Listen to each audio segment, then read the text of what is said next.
Welcome back to this episode of Your Five-Letter Word. Today, I have a very special guest on the show, Christel, founder of Shift Energetics. And we go into a lot of really juicy topics. I had a hard time picking out just one or two to talk about, so I'm excited for you to listen as we cover things all around mindset, self-development, overcoming your own limiting beliefs, as well as communicating, speaking to yourself, speaking to clients, business. We cover it all. I'm so excited for you to listen to this episode, and let's jump right in.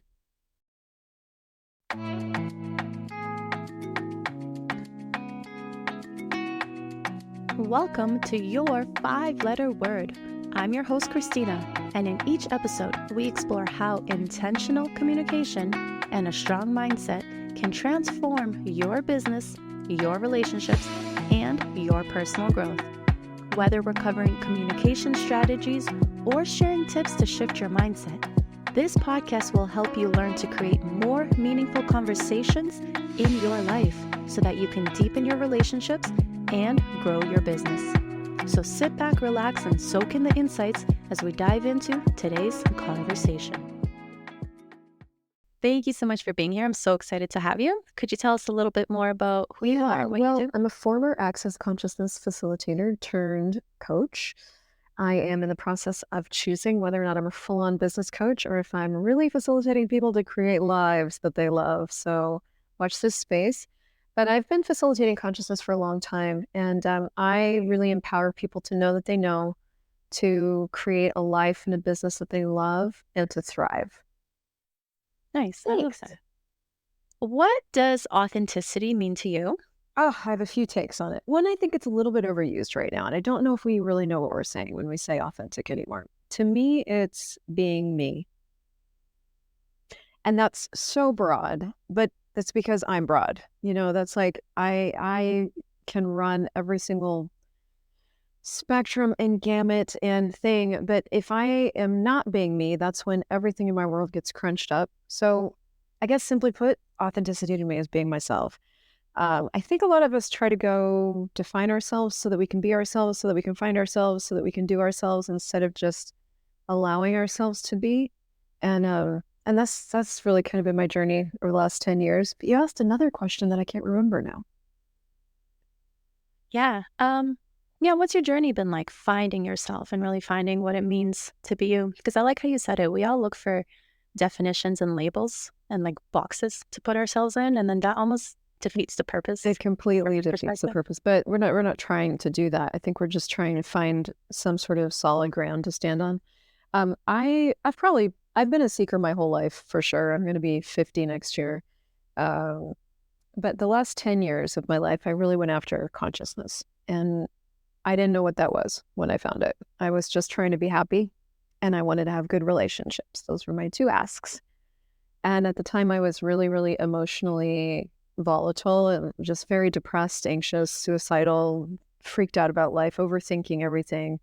And so I was looking for a little emotional stability. I found Access Consciousness Bars, which is this body process that just totally defrags your hard drive. Like, you either feel like you had a great day in the spa or your life changes. And my life changed. And then I found out I could practice this stuff. So I got certified. And I spent the next 10 years just traveling the world and doing videos and facilitating and creating change with myself and other people. And the reason my business was so successful is I was seeing so much change. So I was getting a lot of access to me. And I was one of those people that grew up, I was a little snowflake perfectionist that just wanted everybody to be happy. So, absorbed everything and tried to fix everything. And I called myself the peacemaker in my siblings. So I just had a lot of stuff to where I wasn't being myself, where I was trying to be the cool kid or the smart kid or the perfect kid or anything but me. And basically my underlying point of view underneath all of that is if people really saw me, one, they wouldn't like me. Two, they'd be shocked. Three, they'd find out whatever kind of person I thought I was. And so I spent a lot of years trying to be what I thought would create something good.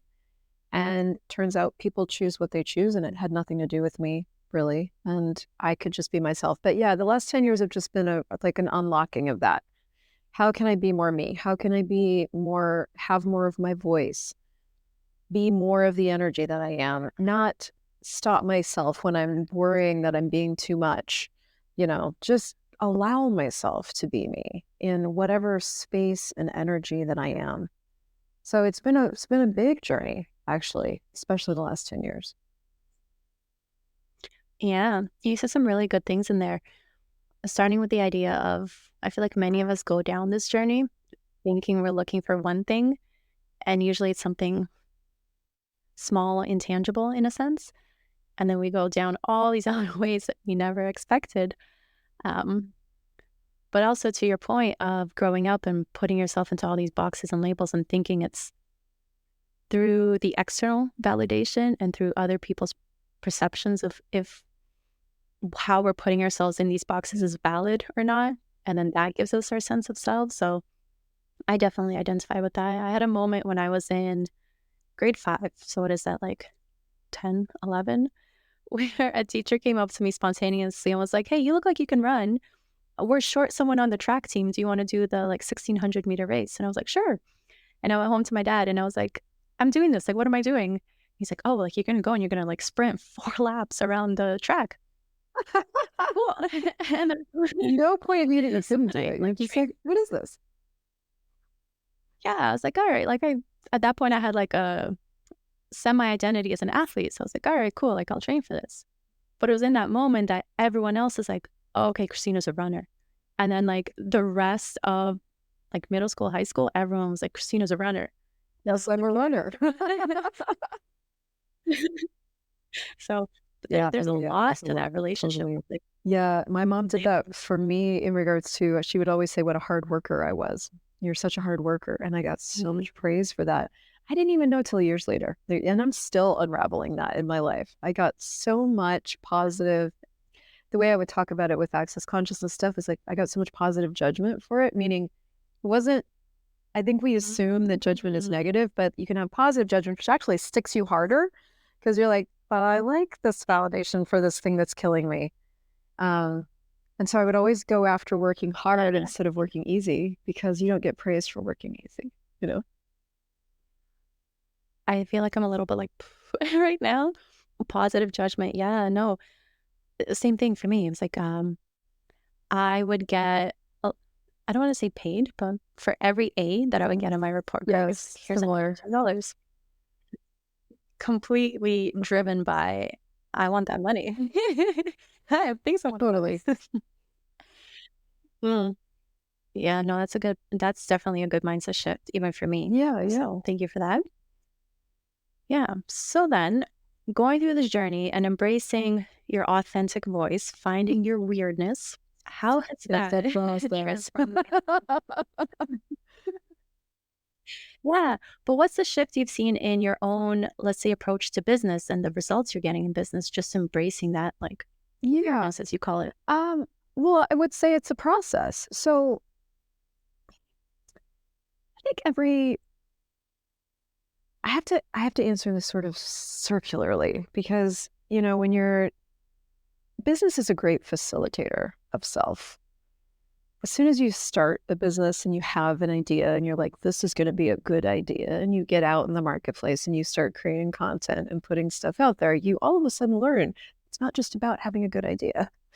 It is about all these other things, and it brings up all your stuff, especially if you don't get immediately the validation that you were expecting, because we're all, I think, at the base of us, these creative genius kids that really are just walking into the kitchen going, look what I made, look what I did, and it's easier when as a kid you have parents that go, oh my God, that's the best thing I ever saw in my life and I'm putting it on the fridge. And I know not all of us had parents like that, but essentially that's what we are at our base, is we're creative kids. So anyway, we're adults and we're like, I have this great idea, I'm gonna make this thing and we'll put it in the world and then it's gonna do this thing, and then it doesn't do the thing. And so a lot of us then and we're all adults now and we're smart and we got brains and things, and we okay, we have a problem, we're going to get a solution. So we go into all these different pathways. And the reason I say all that is that I'm not immune, and so at my base, I want to empower other people to know what they know and trust themselves and create their life. But to create that into a business is a process. And so I have had to really teach myself over the 10 years that I've did the first iteration and now in the second iteration, a level of patience and allowance for me instead of getting frustrated with me. That is a part of being authentic. It's like, I am being authentically me, and it doesn't mean it's going to happen overnight. And so I can't get frustrated with being me, thinking that if I'm being me, this should work, and it should work faster, which I think is what we do. You know, like, I must be being something that's not correct, that this should speed this up. So it's a process, right? It's a process of putting yourself out there and letting it do nothing, and continuing to put yourself out there with persistency is what I call it, instead of consistency, and not going into doubt or second guessing yourself that maybe you're not being yourself, or maybe you're being something that's turning people off around things not flying as quickly as you wish they would. To me, that's more the muscle that has to be. One is just being willing to put yourself out there, and you do a lot of coaching around this, right? Your voice and speaking and everything, that's huge. But then once you do it and you still get crickets for a while, then, you know, you have to also learn that this is not about you, actually. This is about persistency, continuing to show up, and being willing to continue to expose yourself even when you're not getting the feedback that you wish you had.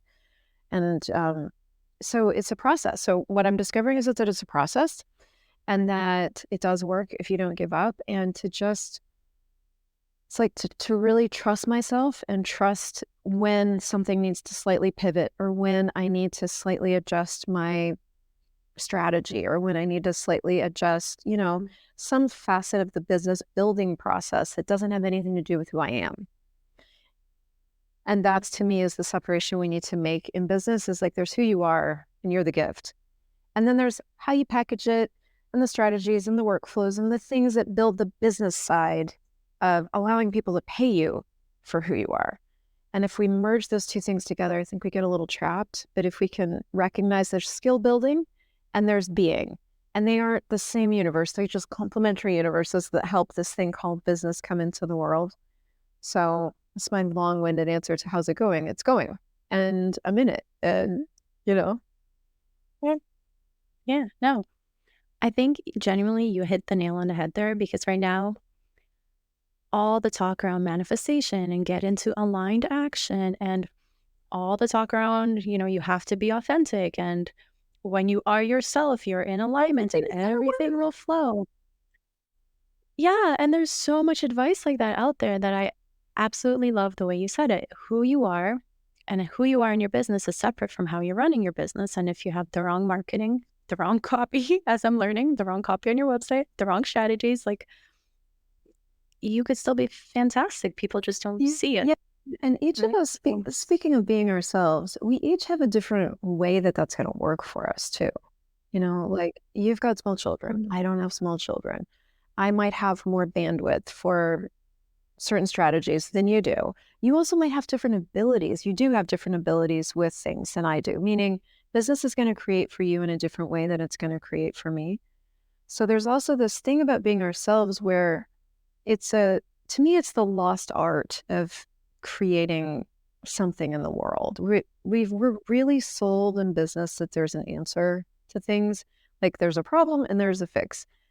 I would say it's more like you've got something you want to create, and now you're discovering your way to do that. And to do that, we have to kind of taste things. You don't buy this, try this out, take this thing, listen to that thing.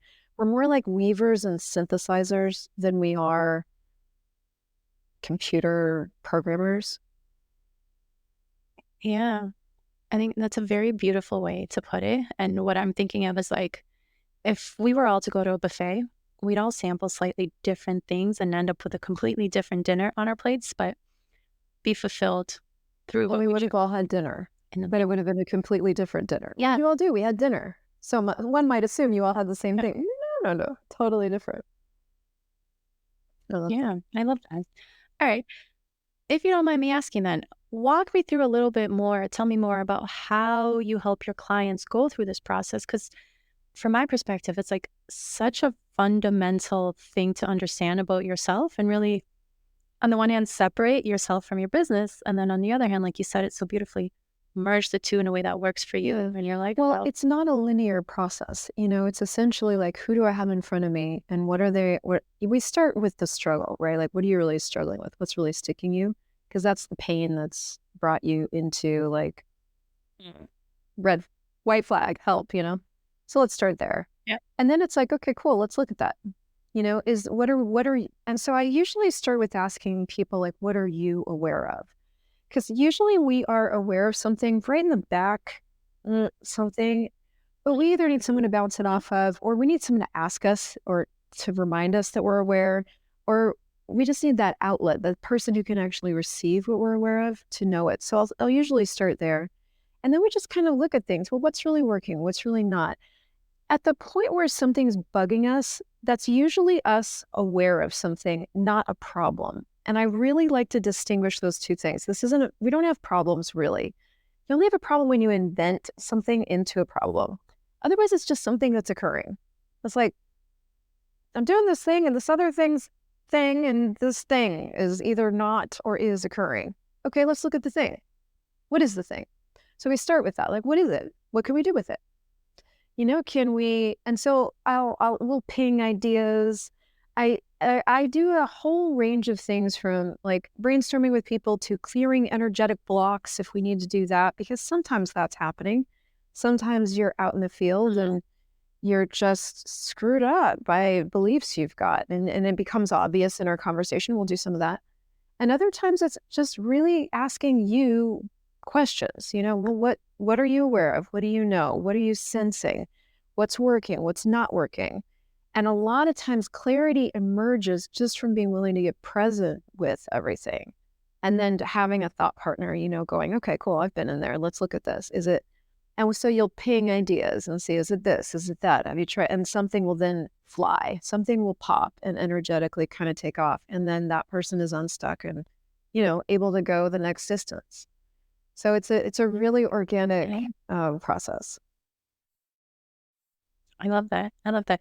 Especially the way that you articulated it at the beginning, where really looking at your problem as just a neutral, objective thing that's happening. Like, that's so liberating, even for me. It's like, I find that many people, especially people I tend to work with, I don't want to say overachievers. I would say that. More that mindset. Yeah. So then when you have problems piling on problems, piling on problems, piling on. You couldn't even handle it. It's like, what? And so I was like, let's fire ourselves as problem solvers and become weavers instead. Let's look at this from an artist perspective where like maybe there's strokes on the canvas that you're like, oh, not really. Cool, let's paint over it. Screw it. We'll start fresh. And, Yeah, no, I find it's a great way to really be someone who can connect the dots for someone and give them the permission slip that they're waiting for to do the thing that they know that they should do. And then there are these other times, because we use the word should, where we've decided we should do something, and so look at that too. Because a lot of times the stuff we've decided we should do that we're not doing isn't stuff we need to do. So it's another reverse thing where it's like, I know I should. Should is not a choice. Should is an expectation. And expectations lead to three things only: judgment of you, separation from you, and rejection of you. So I always look at shoulds and I'm go, should you though? Or something else? I love it. You're like a live action in the reverse card. Yeah. Awesome. Okay, cool. So then working through some of the limiting beliefs that come up for people. I love this topic. I find it's not a topic that's always talked about in terms of like communication, and like it's usually like practical tips to speak with confidence, but so much of it boils down to your mindset, at least from my perspective. So I would love to ask you a little bit more about how you approach sort of dealing with someone's limiting beliefs and working through that. Because again, some of the clients you work with, right, like so many different spheres and so many different domains, but the like at the core, right, even with like my communication clients, it doesn't matter if you're struggling to speak in public or talk to your team, like at the core are these limiting beliefs that are just holding back, like, Well, they hold the energy from flowing. So, like with what you do, yeah, communication and speaking, you need that energy up from your body, like to forward your message. If you're going to do video, it's the same. So that's what limiting beliefs do, is they tamp down the energy, and you have to use all that energy actually to hold the belief in place. So tell me your question about it, because it's a big topic. I want to know where to start. yeah, I guess starting broadly, like, how do you tend to tackle limiting beliefs? So, like, I know for myself, it's very much, I love to see patterns in the way that people speak and the way that they think about things. And that's really how I approach working with people to, like, pinpoint the belief that I'm seeing.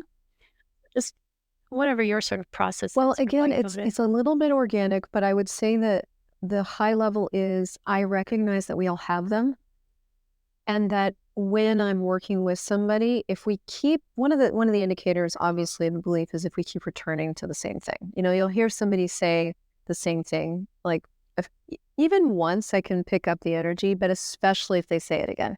And that's when I'll say, okay, we need to actually look at this. Let's look at this, because you've now said that twice. So this is a real thing for you. And they'll go, yeah. And that'll usually open it up. And then we can look at it. So my job, I say, is to facilitate, is to render easy. I don't really consider myself as a coach. I call myself a coach, but I really consider myself a facilitator. And a facilitator renders easy. And one of the ways of rendering things easy for people is to hear the things they don't hear themselves, because we just, we're in our own heads and we say things and we're just unconscious about it. And so I'll hear it and go, okay, that's the second time. So let's look at this. So I'll start with the question, what is this? Stuff will come out, stuff and things. My mom, my dad, my this, my that. Okay, cool. Would you like to use some energetic tools with this? And usually they'll say yes. And I was like, these are weird. It's going to sound weird. I'll give you a video later. We'll explain it. And then we'll do some clearing, energetic clearing around that. Now, all that does, energetic clearing acknowledges that we can only be stuck by something we've judged. Again, we have to kind of look at, I think, all the different negative connotations we've given the word judgment. So you can only get stuck by something you've decided is real.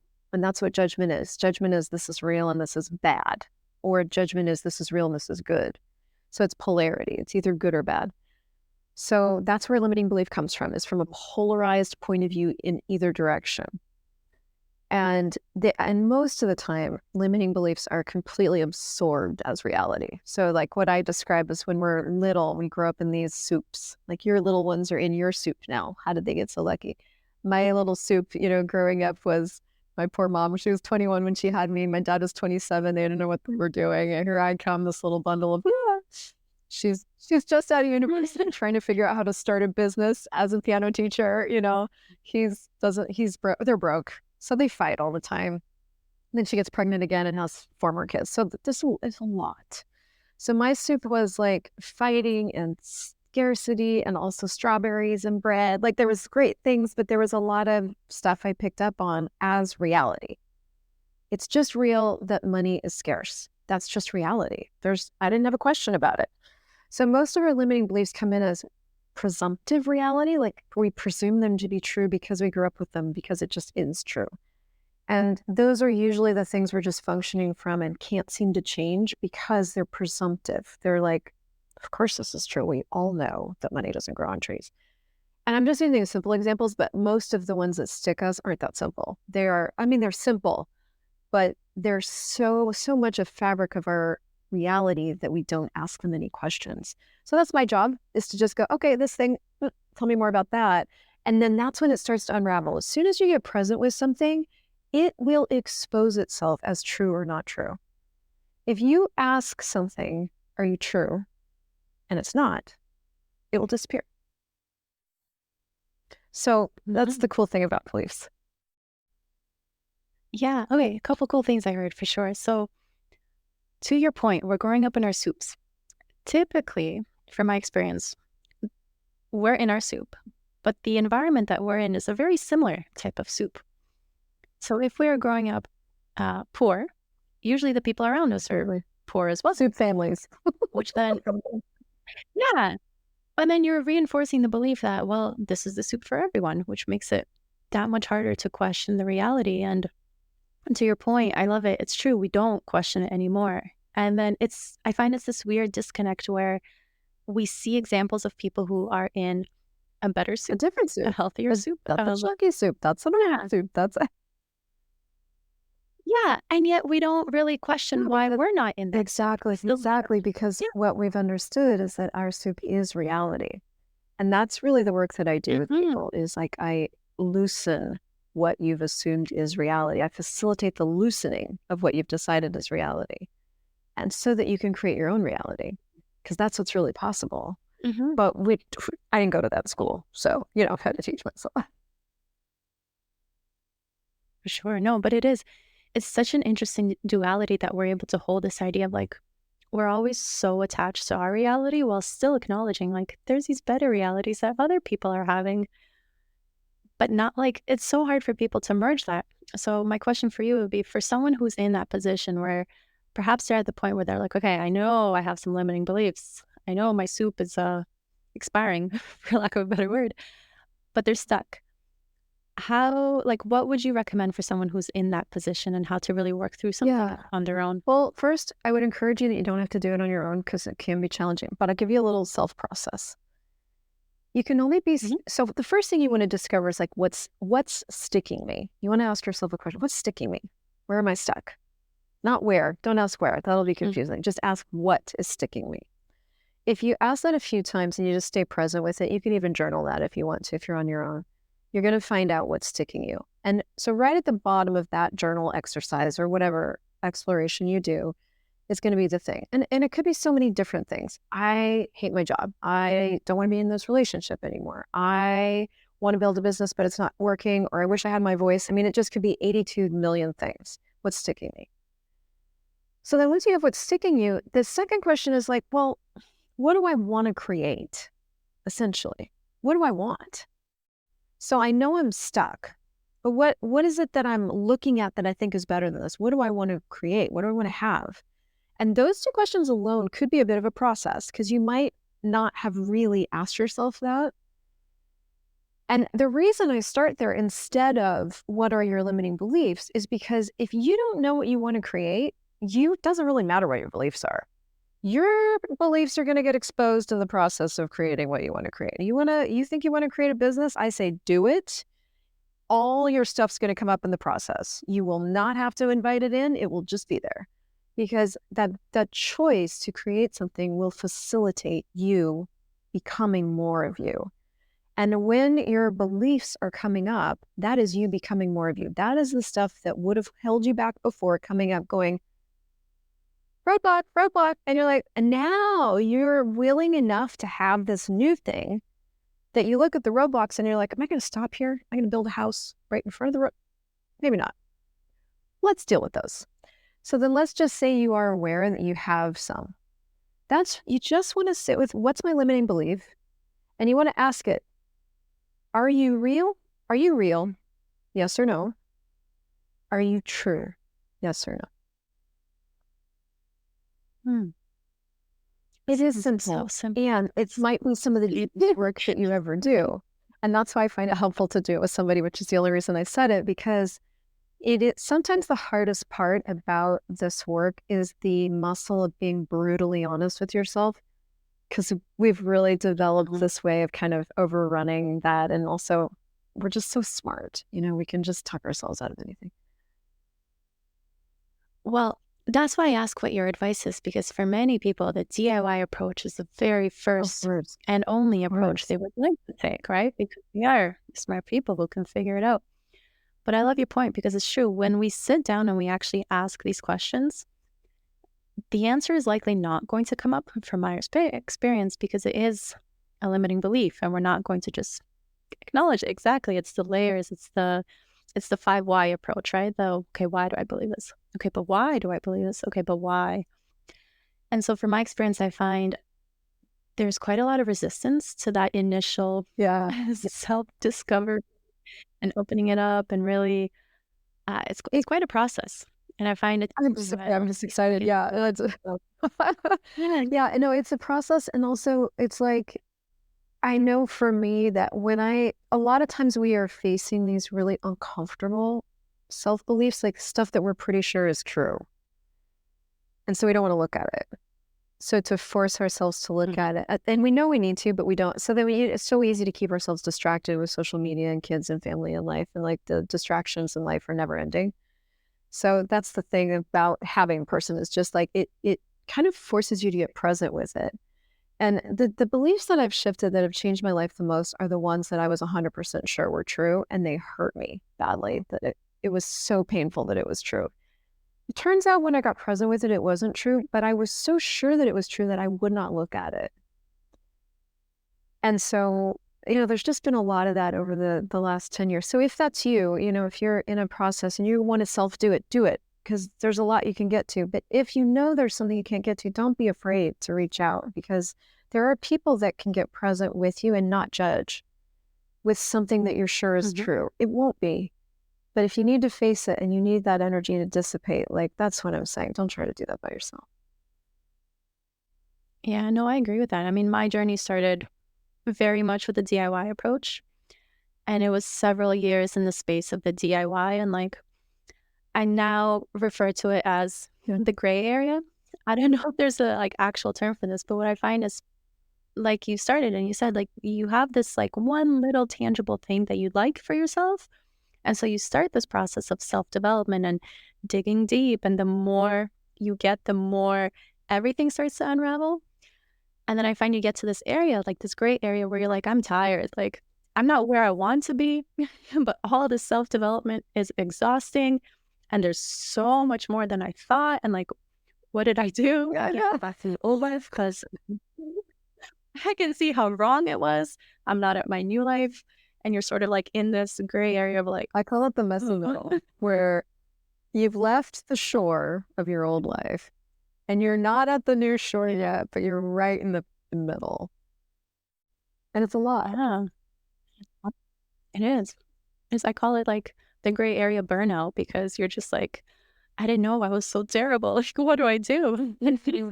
And I'd like to just add a question into that, because I actually forgotten about that, but you're right. Like once you start really, I guess, adding in all this self-awareness, the 50th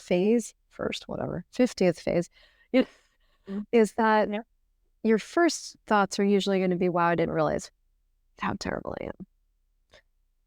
But I'd like to invite all of you to ask a new question, and it's this. It's what's right about me I'm not getting? Because we tend to think it's like our first, I don't know, we tend to first cover up what we think is wrong with us. And so that'll be kind of the first stuff that we find when you're doing self-awareness. We tend to find all the stuff that's wrong with us, right? Like our procrastination habits and our talking over our spouses and I don't even know, all these things, right? That's the light stuff. But right underneath there is the beauty, right underneath there. And that's the part that I don't think we talk enough about. Like, that's what's underneath all the judgment. That's actually the part we don't really want to receive. None of us really want to receive how great we are and what a gift we are. That's the thing we're avoiding. So we cover it up with all this self-judgment because surely that can't be true. Surely we can't be great. Because and here's the very lower bits of this that we don't usually get to. Because if I was great, then the people in my life would have loved me. They would have received me. They would have allowed me to be me. That's the logic of a child, which isn't true. Yeah. But as a child, that's what we start to develop as a set of beliefs of like, well, there must be something wrong with me and I'm going to find it because I'm a perfectionist and an overachiever. And so I will find it. And then we find it and then we die because of like, that's all there is. It's just what's wrong with me. Like, and I'm done. No, thanks.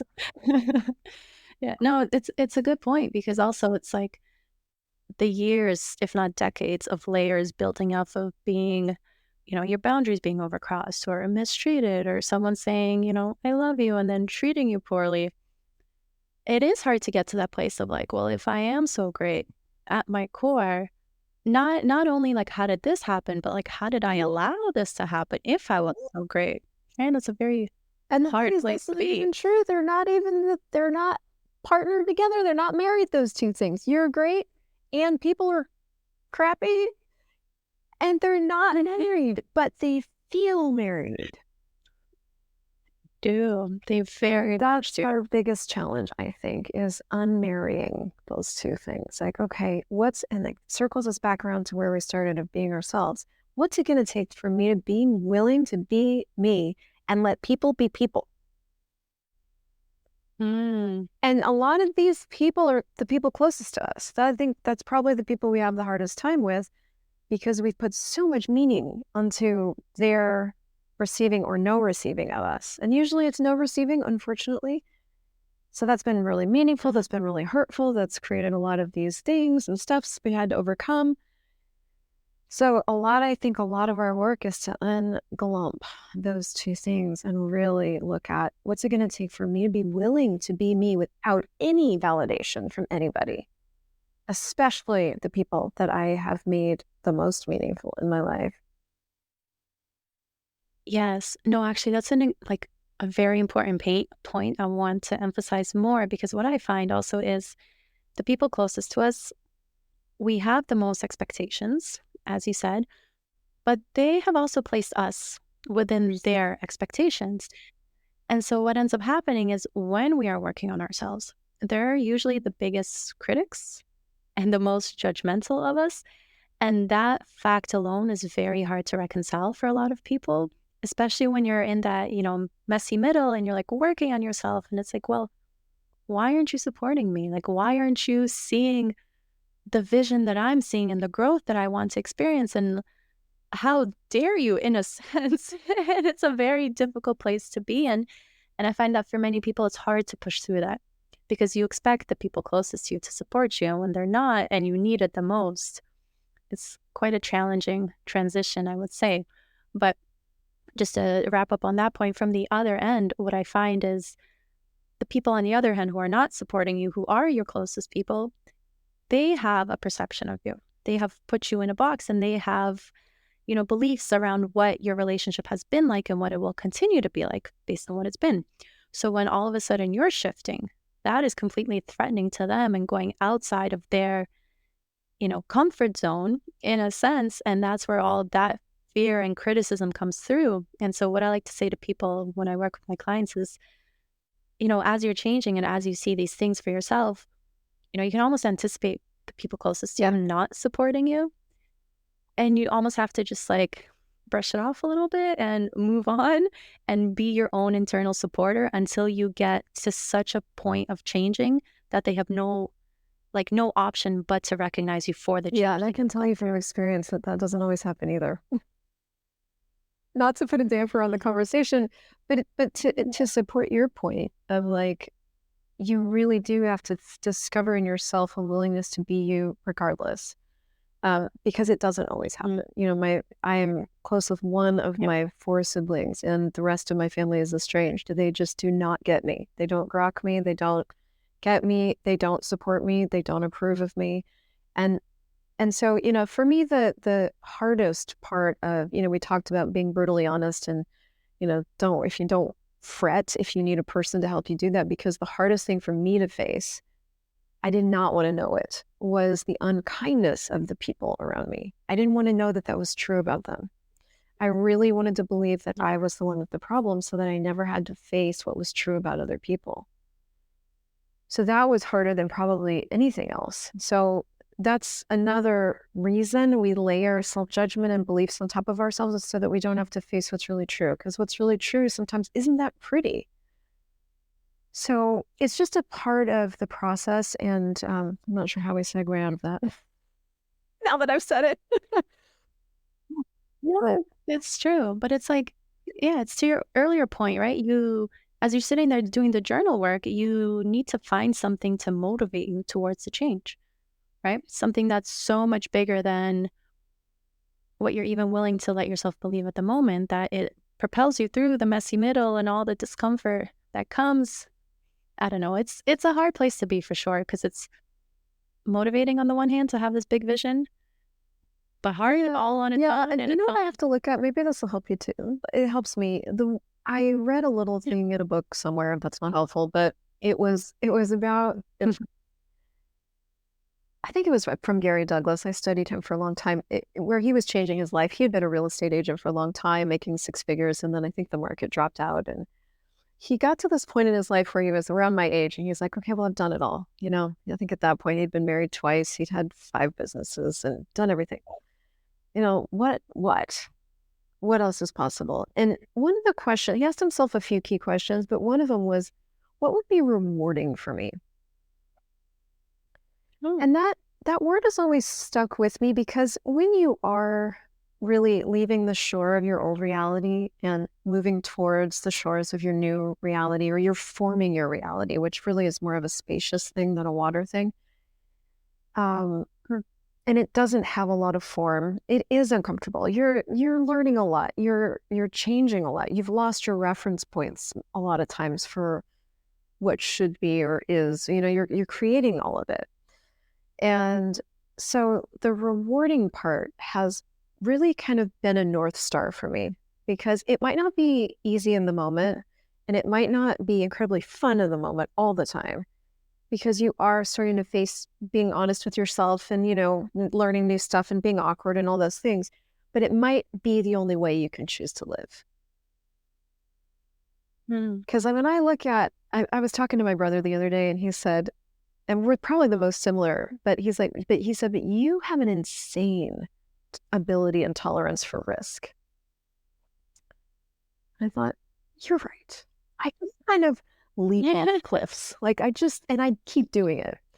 And this year, at 49, and I only bring up my age because it seems relevant to some people, and I do feel different, but I still have this, there's really only one way for me to live. I can't go backward or try to do normal living like I see other people do. There's only really one way for you as you to live. And so if you look at, would I choose anything else, or is this really rewarding to me? You start to gift yourself the genius of what you're choosing rather than the grayness of what you're choosing.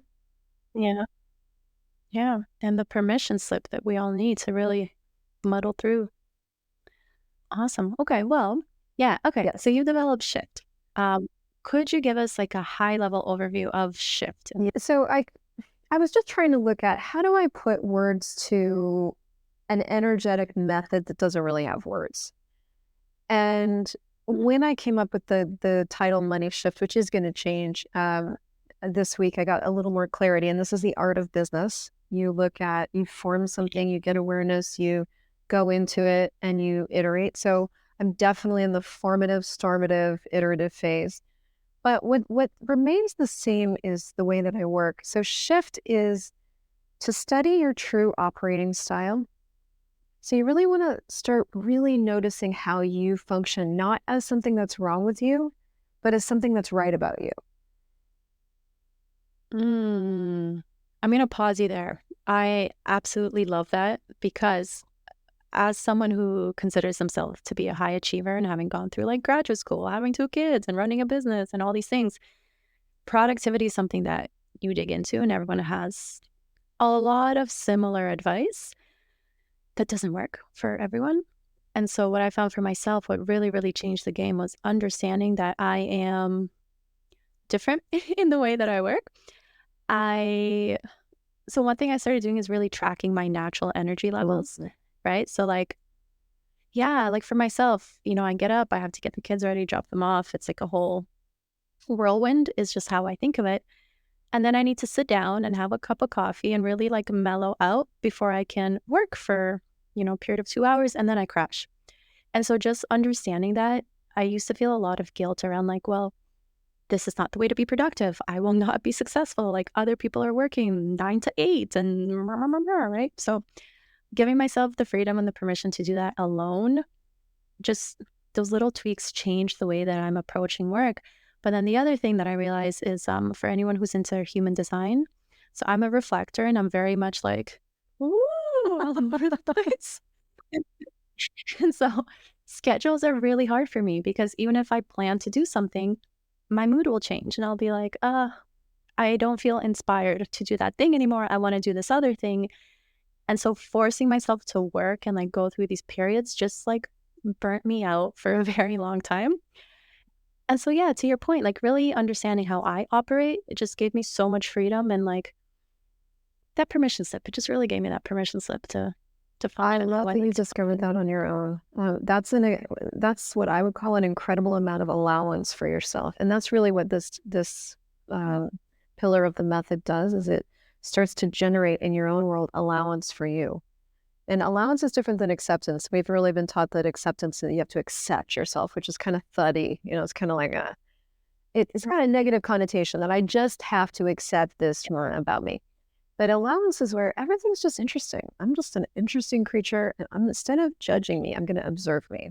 So I love that you did that. I'm doing something similar, and as we age too, it changes. As your kids grow, your energy levels change, and so I was for a long time not paying attention to that and just hammering like I always had been, wondering why I felt so strung out all the time.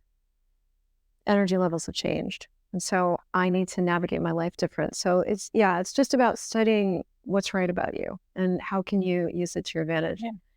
And the age I put for habit form, the tools that you can use with yourself.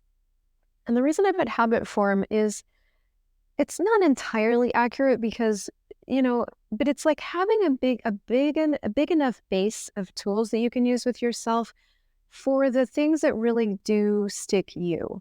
So for example, you might get wrapped around a tree around something that doesn't bother me at all. So, you might need a tool to use with you around, I can't even think of an example, but, procrastination or that I just don't need it. It's not something I struggle with.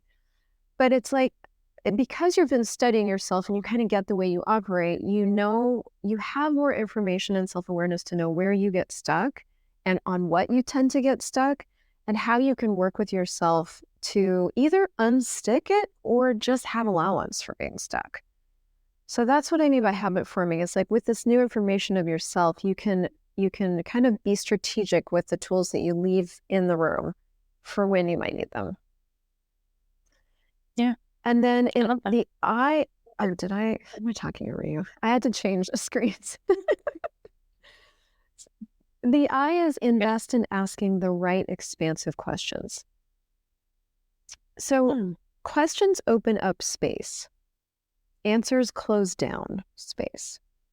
And we are taught to go find answers. In fact, we only ask questions that have answers. And a true question has no answer. Mind blown. Well, true. It's so true because the first thing that popped into my head was like, if I'm experiencing a problem with my business, I go find the one solution and I'm now boxing myself into the specific way this one marketer is teaching to do his marketing that I must now apply to my business rather than the leeway. And what happens when that one way doesn't work? Who's wrong? You're not, because you did a way to work. But is that actually true? I mean, that's where we screw ourselves up, especially with business. I think this business is such a minefield of, this kind of thing. So it's like you want to invest in yourself and learning how to ask expansive opening questions. Just a great example is like, what else is possible here that I haven't considered? And then go do the dishes. Go take your baby for a walk. Like go have a coffee. Don't try to answer it with your mind, which is the other thing we're taught to do in school. So we have to really kind of unschool ourselves. We need to unschool ourselves from trying to find answers and really school ourselves in the art of question, because question is going to open up possibilities. And I've learned over the last 10 years, and something I work with my clients on is to learn to trust yourself that when you've asked, the universe delivers. Ask and receive is a true thing. It's not a made up thing. It actually happens. So when you actually ask, and asking is just if it's a true question, if it has no answer, you will get awareness and things come in, they ping, they pop, they blur into your world. You just get a sense that you need to talk to this person. You get a sense that you need to go this direction. And that sensory ability that we have is the thing that this method brings back alive, that we've shut down with all of our thinking and, intellect has kind of destroyed that art, but we have it still. We have those abilities. So it's to strengthen those abilities so that we can lead ourselves forward. Yeah, and to really sit in the silence of not which can be uncomfortable because that's circling back around too. Yeah. The messy middle, right? Where there are no answers, but there are great questions. So learning those. And then forming routines that drive growth and momentum. This one is a little bit more structured, and it has a little more leeway in it than I've written there. But to form, you're creating your reality. And most of us are also creating a thing. Most of us are creating a business. Or if we're not creating a business, we're creating a career path, or we're creating a relationship, we're creating a family, we're creating something. And so it's really more looking at what are the little daily things that I can choose that would move this creation forward. A silly example is my husband and I are really teaching her. We are storming and firming now ourselves as well. We've been married 5 years, but I feel like we're just learning how to communicate as people at 50 years old. So, I've got 3 books, and we're like 3 times a week, we are sitting ourselves down and just taking a section out of a book and practicing some stuff. And that's just a choice to form a little routine to build momentum in our relationship where there just wasn't any before. We kept hitting all these brick walls. And I sat myself down and I'm like, what else is possible that I haven't considered? Literally. Because I was like, in relationships in particular, it can be really frustrating. You just like keep trying the same thing and you don't get anywhere. And it's like, well, then the only answer is to separate if it's not working. But if that wasn't the answer, if there was something else, what would it be? Great question. So what floated into my world were, well, you could study this. And I was like, oh, I study everything else. I've got books on sales and coaching and business stuff. And he's got all these books on like nutrition and food and working out. And he loves that. We've never once thought of buying books on relationships. Anyway, I bought these 3 books and now we're doing that. So that's what I mean by forming routines that drive growth and momentum is like, where do you want to be growing? And what just one thing could you add that would forward motion that creation of yours and create something new?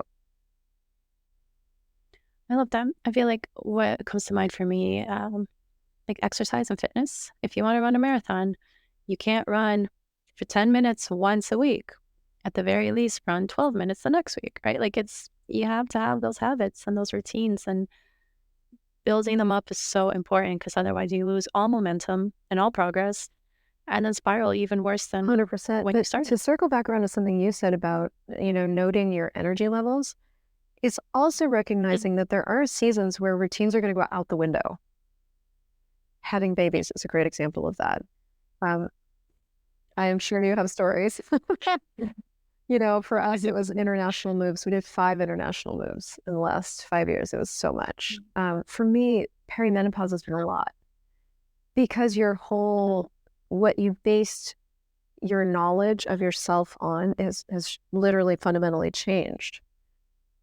And so I do think it's worth saying that, yes, you want to so that might not be the season to train for a marathon. For sure, but it might be the season to continue with or something. Exactly. Or learning to care for yourself in a completely new way that you never even considered. So that's a part 2 of the method, is including yourself as an organism that goes through phases and seasons, and allowing for that instead of like judging yourself when that occurs.